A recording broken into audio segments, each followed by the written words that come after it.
2022 signing of an act relative to extending certain COVID-19 measures adopted during the state of, during the state of emergency, including the extension of his March 12, 2020 order suspending certain provisions of the open meeting law.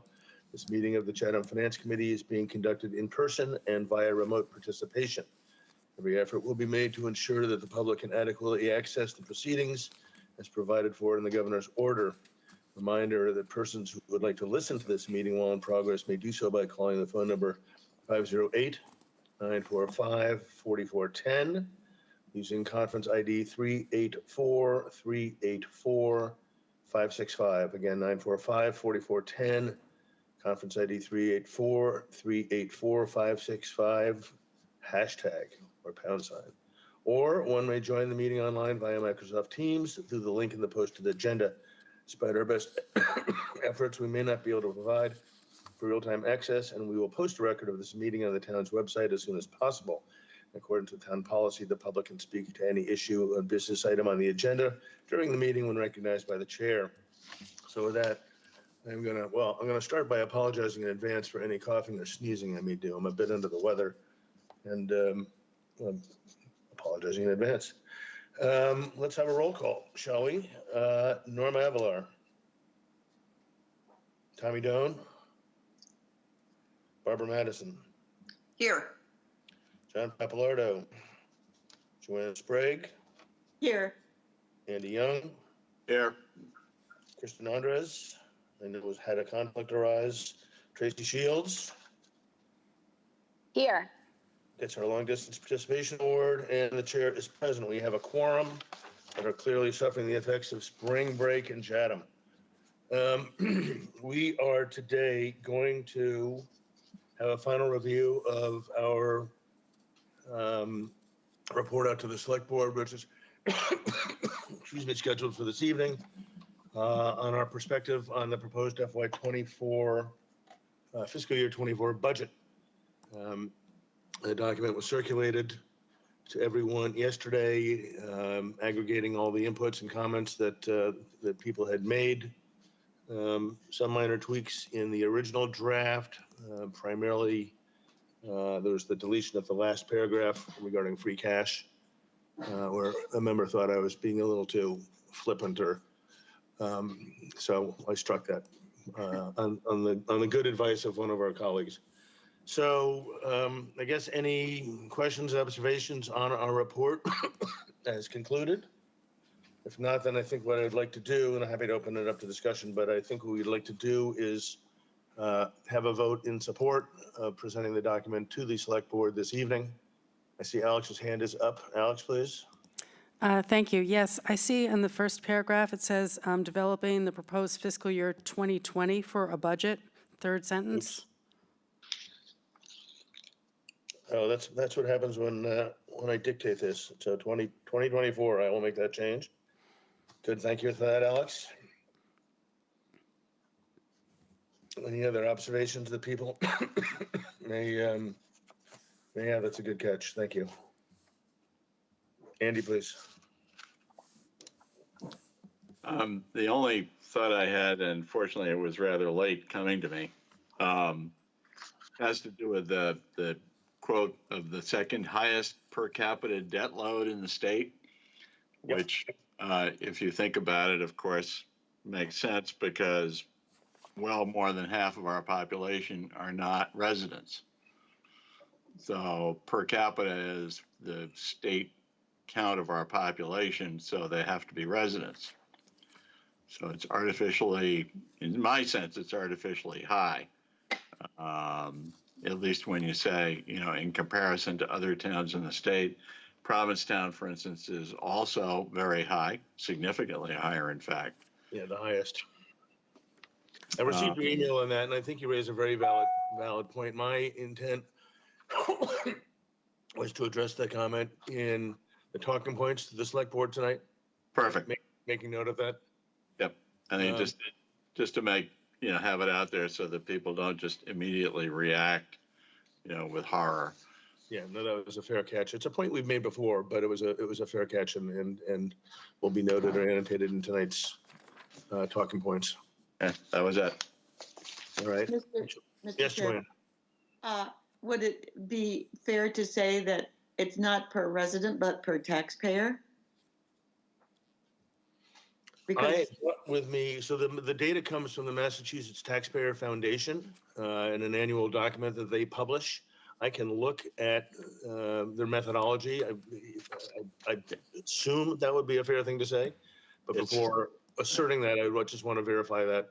I think Andy's Okay. point is there are a lot of taxpayers who are not full-time residents here. So we've got 6,600 people who are notionally residents of Chatham, and yet, you know, last week's select board meeting estimated the full-time, the summer population, excuse me, at 30,000. Now that includes guests and visitors and Airbnb people, but there's obviously a good number of summer people and second homeowners third homeowners who hang their hat here sometime that are paying taxes, but aren't included in that 6,600. Is that your point, Andy? Yeah, Doug, simply the fact that I went back to the source of the data and they talk specifically about per capita according to the state's, record of the town's population. Right. Yeah, so I think probably the best way to handle it would be just to note it in the talking points as delivered tonight. And just so the committee knows, I've asked Joanne, and Joanne's graciously agreed to make our talking points, make our presentation to the select board tonight. I think that having tried to spend a half an hour talking through this stuff with these guys in my condition would be stressing the machine a little much. So Joanne has graciously agreed to go through the talking points that I've drafted and present them to the select board tonight. So thank you, Joanne, for that. sure.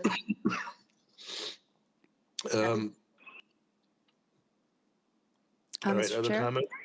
Yes, Alex, please. Yeah, I just, to Andy's point and to your point as well, I know that the bond rating agencies do point out that our debt is, if you factor in the summer residents, a much better, ratio compared to the per capita. And they note Okay. that in their ratings all the time. Okay, duly noted. And again, we'll make reference to that in our comments tonight to the select board. Okay, other comments or observations on the report? Andy? I move we approve it as drafted with the one correction of the 2020 to 2024. Yep. Is there a second for that? I second. Thank you, Tracy. Any further discussion or conversation regarding the report? Mr. Chairman, Yes, Tommy Doan. yes, I just want you to know that I've been on board. Excellent. Well, I appreciate that. Thank you, Tommy. Okay, well, in that case, we'll have a roll call. We've got a motion and a second. So in favor of presenting our report as drafted to the select board this evening, Tommy Doan, Aye. Barbara Madison, Yes, Joanne Sprague, yes, Andy Young, Yes, Tracy Shields, Yes. and the chair is in favor. All right, it's unanimous, 6-0. Given the limited nature of our agenda, that's pretty much what we are able to speak to today. Alex and I had a conversation this morning regarding Thursday's agenda. Alex, can you fill us in on where we stand relative to your efforts of late this morning, please? Yes, thank you, Mr. Chair. Let me just check my emails to see I've heard back from the chair of the CPC committee, which I have not yet, but I've sent him an email to see if he's able to attend the 23rd, which is this Thursday. We also have some of what I call the annual warrant articles that the select board did review or will review tonight, so we will put that on the agenda for Thursday as well, and try to work through as many of the items as we can in the upcoming weeks. I'll try and get the schools in as well. I don't know if any of the FinCom members were able to view the presentation to the select board, and the school numbers aren't final yet, so we probably will wait until sometime in March to go over those rather than having to, hear them twice or take a vote. So again, I will reach out to the chair as we go through these. I think some of the capital items will be discussed at next week's select board meeting, so we will go through some of those capital items, but we can probably get through some of the more routine articles this coming Thursday as well as maybe next Tuesday. Alex and Joanne, for my absence on Thursday, one thing we may want to start thinking about doing as well is holding some votes on portions of the operating budget that we have been presented with public safety, DPW, things of that nature, and start chipping away at some of these as we go. All right, then, if there's nothing further, I will accept a motion to adjourn. So moved. And a second, Andy's waving his hand. That'll count. Tommy Doan, Yes. Barb Madison, Yes. Joanne Sprague, Yes. Wendy Young, Yes.